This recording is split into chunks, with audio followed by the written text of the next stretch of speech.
Olá, tudo bem? Bem, hoje eu gostaria de te convidar para um bate-papo, algo bem informal, para nós conversarmos a respeito da questão da religiosidade.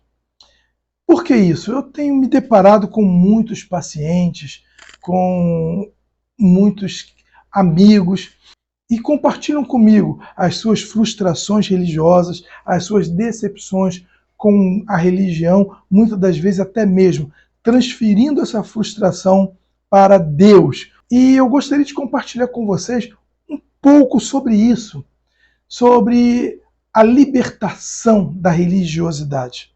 A minha história de vida não é muito diferente. Filho e neto de lideranças religiosas, criado em uma denominação pentecostal muito rigorosa, eu vivi toda a minha infância e adolescência sob um rigor muito grande, onde eu era privado de muitas coisas que uma criança comum tinha acesso. Eu me deparava desde cedo com a demagogia e a hipocrisia da religiosidade, quando eu via pessoas dentro dos seus templos tendo uma vida religiosa que misticamente, espiritualmente, entre aspas, parecia perfeita.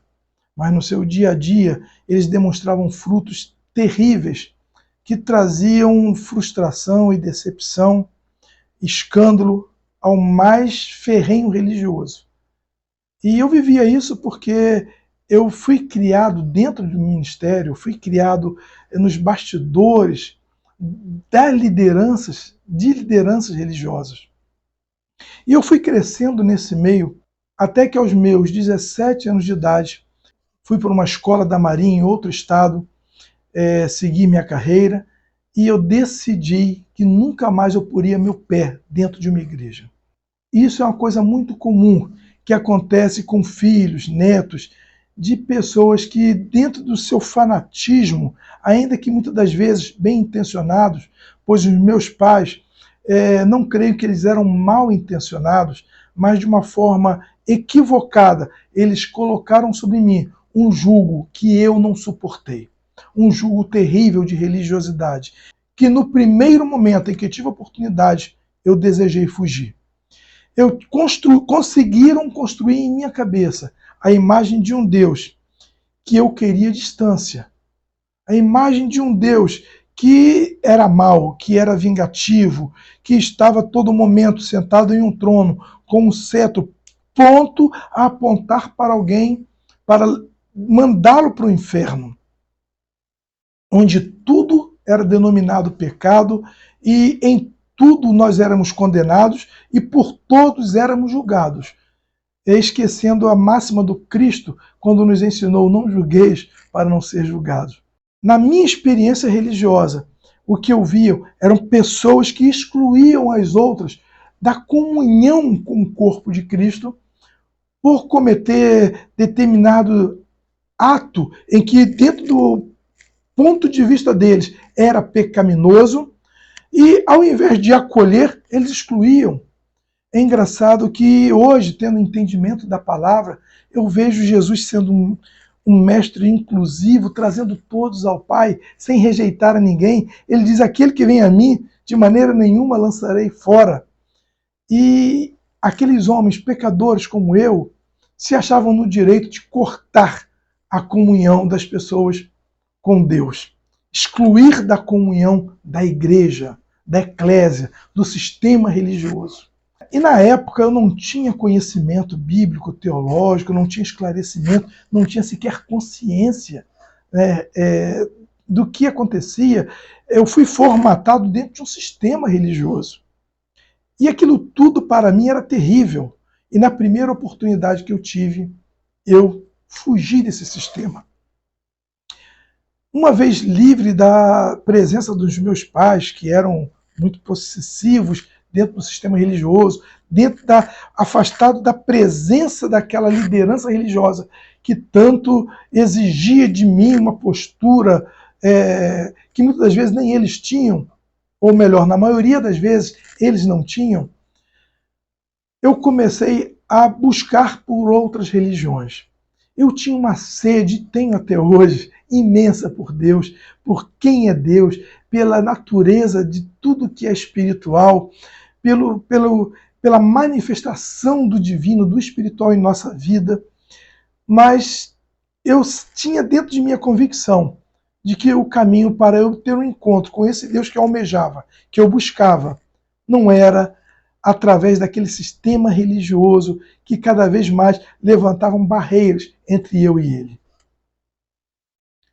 E eu comecei a frequentar e a conhecer uma infinidade de religiões. Foram muitos anos pesquisando várias religiões e, ao final de todas elas, eu cheguei à conclusão de que eu precisava, de alguma forma, estudar mais, conhecer mais a Deus. Porque eu percebi que cada uma delas tinha sua verdade. E dentro de cada uma delas, por mais absurdo que me pareciam seus rituais, as suas práticas, até mesmo dentro dos meus conceitos equivocadas, mas haviam pessoas sinceras em busca de encontrar a Deus e agradar a Deus. Eu comecei uma busca profunda em relação a conhecer quem era Deus. Fui para um seminário teológico, onde eu fiz minha formação básica, era um seminário arminianista.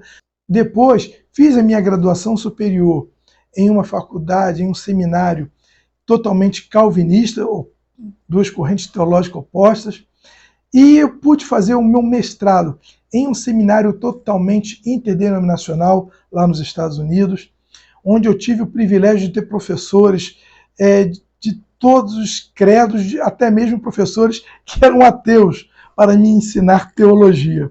Certa vez eu me recordo que eu fui questionar o reitor da universidade o porquê daquilo. Ele me disse, é exatamente para que vocês tenham ponto de vista diferente e entendam o pensamento, a ideia das pessoas em relação à religião por todas as áreas e, ao final, tirem suas próprias conclusões. Pela primeira vez eu estava encontrando uma base de ensino em que não me direcionava, ou não me conduzia para uma corrente denominacional ou teológica, mas que me fornecia elementos para estudar e, ao final de tudo, tirar as minhas próprias conclusões. Em base da informação, nós vemos no meio, principalmente pentecostal, o pentecostal, um preconceito muito grande contra a verdadeira teologia. Eu falo a verdadeira porque hoje se tem escola teológica em cada esquina, em cada fundo de igreja, em cada garagem, onde as pessoas se auto-intitulam teólogos, doutores em teologia e fazem seminário, dão diplomas, exatamente pela teologia ser uma ciência livre e ainda não regulamentada em nosso país, como as demais ciências que também são livres e não regulamentadas, acaba virando uma anarquia, uma bagunça, onde qualquer leigo, qualquer pessoa se auto-intitula teóloga e começa a ensinar um monte de heresias, e você percebe que essa pessoa sequer sabe ler, escrever ou interpretar um texto com propriedade ou com um mínimo de capacidade, e ela se considera não apenas teóloga, como que é da aula de teologia. Como acreditar em uma pessoa dessa para fazer uma exegese bíblica ou desenvolver uma hermenêutica de determinado texto, ou até mesmo desenvolver um ponto de vista apologético? Em hipótese alguma, essas pessoas têm preparo algum para ensinar a teologia, de forma que hoje no Brasil é algo sucateado, mas ainda existem boas faculdades, bons seminários e bons teólogos. E eu tive o privilégio, a oportunidade, na minha caminhada, conhecer muitos deles. E, como bom aluno, sempre soube absorver o máximo possível de informação de qualquer pessoa que se aproxime de mim e que eu perceba que tem algo a me ensinar.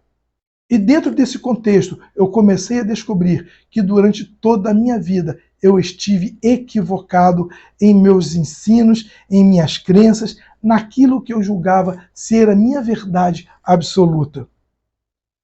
Eu comecei a reavaliar todos os meus conceitos de crença. Eu comecei a reavaliar tudo aquilo que me foi ensinado. E foi um processo muito doloroso. Por quê? Porque toda a minha infância eu criei uma estrutura de crenças. Depois, no meu seminário teológico, no meu trabalho ministerial, pastoreando igrejas, o meio em que eu vivia, ele corroborava para que essas crenças que eu trouxe desde a minha infância estivessem enraizadas dentro de mim como verdades absolutas. E quando eu comecei a ser confrontado com outros pontos de vista, com outras interpretações, e muitas delas inquestionáveis, tendo em vista as provas arqueológicas, históricas, fatos que até mesmo a questão racional, que antes eu ignorava, de raciocinar, da lógica, para chegarmos a determinadas conclusões, apesar de alegarem que a fé e a lógica não caminham junto, o que eu vejo o apóstolo Paulo nos ensinando a oferecer a Deus um culto racional, não algo psicodélico, místico ou pautado em uma histeria coletiva, mas algo racional, para que nós tenhamos consciência daquilo que nós estamos oferecendo naquele momento ao nosso Deus. Ao ser confrontado com essas verdades, eu passei por um drama muito grande. Eu tive que me trancar em minha casa, passei por um momento de depressão, porque a cada mudança, a cada quebra de paradigmas doía muito. Primeiramente me doía por romper aquele elo e eu ser confrontado com a verdade, depois pela transformação da minha consciência, da minha mentalidade, doía pela questão de eu ter me sentido tão enganado durante todo esse tempo. As perguntas, elas fervilhavam em minha mente, borbulhavam a todo momento, dias, noites sem dormir, pesquisando, estudando, buscando, porque eu não sei você, mas eu sou um buscador de respostas. Eu sei que eu vou acabar minha passagem por esse planeta e não vou conseguir respostas para tudo que eu questiono, mas na medida do possível eu sou um buscador de respostas. Eu quero investigar, eu quero pesquisar, eu quero conhecer. Eu não me conformo com essa história. Um dia você vai saber, é mistério, não é para você. Isso está escrito aí nesse livro sagrado, mas não é para a gente ter interpretação. Ora, se não era para me comunicar algo, por que alguém escreveu para mim? É uma coisa totalmente incoerente. Ou seja, a fé tem que ser uma fé racional, madura, consciente do que nós estamos fazendo e por que estamos fazendo. Senão nós nos tornamos marionetes de um sistema religioso, pior ainda, de lideranças religiosas sem escrúpulos, que manipulam a fé das pessoas para manipulá-las através do medo, através do engano. E quanto mais ignorantes essas pessoas continuem sendo, melhor para elas serem manipuladas. Logo depois dos primeiros séculos, nós vamos perceber a igreja cristã mergulhando em um abismo sem fim. E nem a reforma foi suficiente para trazer uma mentalidade que curasse essa chaga, essa enfermidade do poder, porque tudo isso se resume à necessidade de líderes adquirirem poder sobre as pessoas, quando na verdade as nossas esperanças, a nossa solução, as nossas respostas não estão em homem algum, seja ele pastor, bispo, padre, papa, quem quer que seja. As nossas respostas estão em Deus. E este Deus é o Deus presente dentro de nós. É o Deus que interage conosco. É o Deus que não precisa de intermediadores humanos aqui para poder nos abençoar ou nos amaldiçoar. A Bíblia, ela tem sido manipulada durante milhares de anos, e principalmente nos últimos anos, para pregar uma teologia da prosperidade, uma teologia comercial, porque as pessoas não procuram mais a Deus porque sentem a necessidade de ter uma intimidade com Ele, mas sim enchem os tempos em busca de uma bênção, de prosperidade, de resolução para os seus problemas, de um casamento mais feliz, de cura e de libertação e de tantas outras promessas enganosas. Digo enganosas não porque Deus não pode fazer, mas porque a resposta não está nas mãos de homem algum. É algo que está dentro de você, é entre você e Deus, você e o divino, você não precisa de intermediários, mas a religião, ela cria todo um sistema para prender as pessoas, manipular e dessa forma extorquí-las, isso mesmo, extorquí-las, para que elas continuem sendo fiéis nas suas contribuições e mantendo uma vida, muitas vezes, de luxo. Não estou aqui generalizando, logicamente existem lideranças seríssimas. Eu conheço pastores, até mesmo padres, que são pessoas sérias, sinceras, mas nós sabemos que uma grande maioria usa a religião para manipular as pessoas em seu próprio benefício. Porque quando nós lemos a mensagem do Cristo, nós vamos perceber que cristianismo é cruz, é sofrimento. Como Jesus disse, é negar a si mesmo, tomar a sua cruz para segui-lo. É renúncia.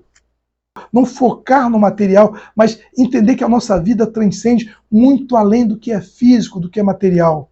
E quando nós confrontamos as palavras de Cristo com a forma como eles manipulam textos isolados da Bíblia, nós percebemos que é gritante a controvérsia, a hipocrisia desses líderes que se intitulam homens de Deus. Dessa forma, a religião ela vem decepcionando milhões de pessoas. Há pouco tempo atrás, eu li um artigo sobre o cristianismo na Europa e foi feita uma pesquisa onde uma boa parte ou a maioria da população da Europa dizia não mais frequentar nenhum tipo de templo cristão, seja católico, evangélico, porque estavam decepcionados com a religião, com a religiosidade. No entanto, quando eram questionados sobre crer em Deus, afirmavam que mantinham sua fé em Deus. Ou seja, eles perceberam que a religião, ao invés de unificar o homem a Deus, como deveria ser dentro do próprio sentido da palavra, pois a palavra religião significa religar, religare do latim, ligar de novo. Então a religião era para ser um fator de conexão do homem a Deus. Mas, na verdade, hoje, ela afasta o homem de Deus, porque ela aponta um Deus distante, um Deus que mora no alto, um Deus que mora bem longe, um Deus que nós temos que levantar a nossa voz, gritar, se esgoelar, para que Ele nos ouça, para que a nossa oração chegue. Nós passamos na porta de algumas igrejas que parecem um verdadeiro hospício. As pessoas estão orando para Deus, mas gritam tão alto no microfone, como se Deus fosse surdo. Há nessa necessidade? Realmente, Deus está tão longe deles assim que precisa de um aparato de alto-falante tão alto, tão forte, para se conectar, para que Ele possa nos ouvir? São aspectos que muitas das vezes nós não questionamos em função da nossa ignorância, porque nós estamos no meio, acabamos sendo manipulados e não temos a visão ampla do que está acontecendo ao nosso redor. Simplesmente, mecanicamente, vamos aos nossos templos e ali recebemos tudo que é nos direcionado do púlpito, do altar, sem que passe por um filtro. O filtro da razão, o filtro da consciência, mais ainda, até mesmo o filtro da palavra. Porque o que eu mais vejo hoje são igrejas pregando e vivendo aquilo que não está na palavra. Quando nós vemos, por exemplo, na carta de Paulo aos Coríntios, falando sobre a ordem no culto, no capítulo 12, ele mostra ali princípios claros de um culto racional. No tocante a falar em línguas, ele diz, olha, eu falo em mais língua que todos vocês, mas que adianta eu falar em línguas se vocês não vão entender? É melhor que eu fale uma palavra com sabedoria do que 1000 em línguas incompreensíveis, em línguas estranhas, porque quem fala em língua edifica a si mesmo. Mas quem fala com sabedoria edifica a igreja. E ele fala, portanto, se alguém falar em língua, que fale desde que haja intérprete, e fale um após outro. E nós passamos em algumas igrejas onde a gente vê uma confusão de pessoas falando em línguas de uma forma indiscriminada, achando que estão fazendo algo bíblico, sem ter consciência do que Paulo ensinou sobre a ordem no culto. Está no Novo Testamento, está na carta à igreja de Coríntios. A pergunta é, será que essa pessoa, quando vai orar em particular no seu quarto, se é que ela ora em casa, ela tem essa mesma atitude, esse frenesi? Eu não estou aqui questionando a contemporaneidade nem a manifestação dos dons espirituais, nem do Espírito Santo, porque eu creio nisso. Mas de uma forma ordenada, de uma forma coerente, de uma forma racional, de uma forma onde não traga escândalo, onde não se cause uma histeria coletiva, colocando de lado toda a razão. E em função disso, desses abusos, desses rigores, desses falsos líderes, desses pseudos líderes, nós vemos pessoas feridas, machucadas, decepcionadas com a religião. E muitas das vezes transferem isso para Deus, transferem isso para a sua fé em Jesus. E pessoas chegam muitas das vezes ao meu consultório e, olha, eu estou em um conflito com crise de ansiedade terríveis, com crise de depressão, com crise de identidade.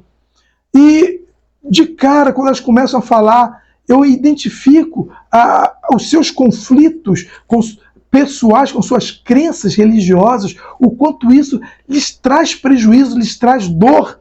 E eu começo a confrontá-las com a origem dessas crenças, de onde elas vieram, com que base, qual foi a verdade em que essas crenças foram construídas, quem foram as pessoas e qual autoridade elas tiveram para impor essas crenças como verdade absoluta na minha vida, na sua vida, na vida dessas pessoas que hoje vivem verdadeiros conflitos.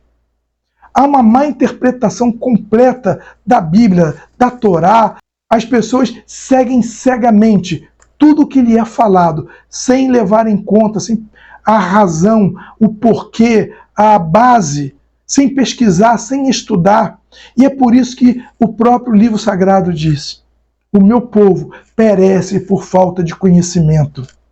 E é por isso que o próprio Mestre Jesus disse: e conhecereis a verdade, e a verdade vos libertará. Ele não estava falando apenas dele como verdade, ele estava falando da verdadeira verdade, porque a ignorância aprisiona, mas a verdade liberta. Te liberta, inclusive, do jugo da religiosidade, do jugo do sistema religioso, que te aprisiona, que te prende a uma religião medíocre, que te condiciona a encontrar a Deus dentro de 4 paredes, em um dia na semana ou 2 dias na semana, e ainda sob a condução de alguém, sem que desenvolva em você a intimidade com esse ser maravilhoso, grandioso, eterno, esplêndido, que habita em você, habita em mim, habita em todo o universo. A sua onipresença se faz presente em tudo, em cada célula, em cada molécula, em cada átomo. Nós vemos a mão, é a assinatura desse Deus eterno, maravilhoso e que transcende o nosso entendimento. Portanto, eu quero deixar claro que muitas das vezes o problema não está em você. Tampouco, menos ainda, absolutamente não está em Deus, não está na espiritualidade, mas está na formação, na ignorância, na falta de conhecimento ou nas crenças que foram construídas dentro de você, que hoje para você se constituem verdades absolutas sem poder questionar, porque a religião ela promove uma castração crítica. Você não pode questionar, você não pode perguntar, porque senão você é um herege, você é um pecador. Ou você tem que acreditar cegamente, ou você está fora do jogo. E essa não é a proposta do Mestre Jesus. Ele te chama para conhecer mais da verdade, para que seja liberto. Aprender mais do amor de Deus. Veja bem, estou falando da palavra amor. O amor que não exclui, o amor que não separa, o amor que não julga, o amor que não faz alguém ser melhor do que o outro, porque estou na determinada religião, ou confessando determinada fé, ou tenho uma carteirinha de determinada igreja, ou porque eu faço parte de alguma liderança dentro dessa denominação. Isso não é amor. Isso é ego. É o ego que precisa morrer, ser crucificado na cruz com Cristo.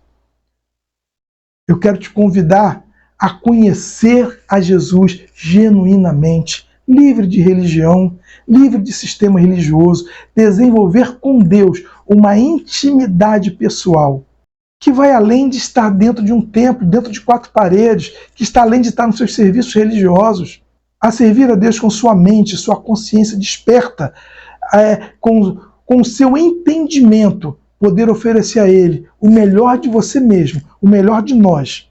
Se você tem dificuldade de lidar com esses preceitos religiosos, se você ainda sofre com esse tipo de situação, de crenças que te atormentam ao invés de te trazer paz, pode entrar em contato comigo, eu terei maior prazer em ajudar, logicamente dentro da minha capacidade de atendimento, pois eu sou finito, sou limitado a tempo e espaço, mas na medida do possível, eu estarei respondendo todas as perguntas, estarei atendendo a cada um dentro do que for possível, porque eu tenho o maior prazer em compartilhar com você o processo que eu passei de libertação. Eu me libertei, eu rompi esses julgos da religião há muitos anos atrás. Doeu, foi difícil entender, foi difícil de aceitar, mas hoje eu consigo servir a Deus de uma forma totalmente liberta. Mais ainda, eu o amo pelo que ele é, não pelo que eu espero dele. Eu não vou cultuá-lo em troca de uma bênção, de a solução de um problema, mas porque eu tenho consciência de quem eu sou nele e de quem ele é em mim. E me lembra muito quando Jesus disse: se a minha palavra estiveres em vós e vós estiveres em mim, tudo que pedires ao Pai em meu nome, crendo recebereis. E quando você tem essa consciência, você para de pedir coisas materiais, você para de pedir bens, você para de pedir bênçãos temporais, você passa a buscar a sabedoria, o conhecimento que ele pode trazer ao seu coração. E o que vem dele é puro, é legítimo, é verdadeiro. Eu espero que de alguma forma possa ter contribuído para que você tenha um entendimento mais amplo dos grilhões que te aprisionam à religiosidade e que se liberte emocionalmente desses conflitos que te geram ansiedade, que te geram crise, que te geram culpa, que te geram julgamento e que fazem muitas vezes de você um ser humano limitado. A proposta de Deus para a nossa vida é vida com abundância. Não é abundância financeira, ele não está falando de dinheiro apenas, ele está falando muito mais do que isso. Abundância em paz, em amor, em liberdade, em consciência, em entendimento. Ele é Deus de abundância. Ok? Fica aqui o meu abraço, meu convite a você se inscrever em nosso canal, estar sempre atento, sugerindo temas. Eu vou estar sempre à disposição para atender, compartilhar. Eu não faço isso por dinheiro, não sou monetizado por isso, mas tenho em mim a convicção de que é o meu chamado, é a minha missão, e por isso eu compartilho com você aquilo que eu aprendi, que me gerou crescimento, na expectativa que possa surtir o mesmo efeito em você.